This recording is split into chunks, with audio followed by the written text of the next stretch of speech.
আসসালামু আলাইকুম রহমতুল্লাহি আবরাকাত। চুক্তির কারসাজি গচ্ছা দিচ্ছে বিমান বাংলাদেশ এয়ারলাইন্স। অনলাইনে টিকিট কেনাবেচা বিভিন্ন সেবা ক্রয়ের চুক্তিতে কারসাজির কারণে হাজার কোটি টাকার ক্ষতির মুখে পড়েছে বিমান বাংলাদেশ এয়ারলাইন্স।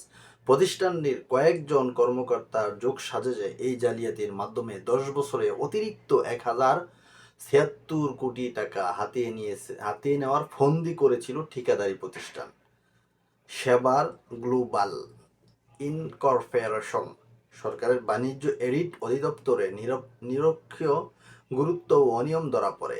এর ভিত্তিতে ঘটনা তদন্ত 4 সদস্য অনুসন্ধান টিম গঠন করেছে দুর্নীতি দমন কমিশনার।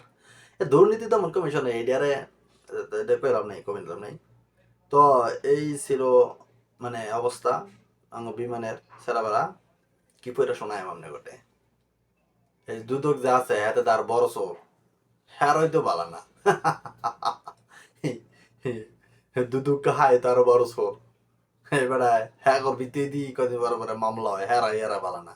এরা কি মাসে বিচার করবো?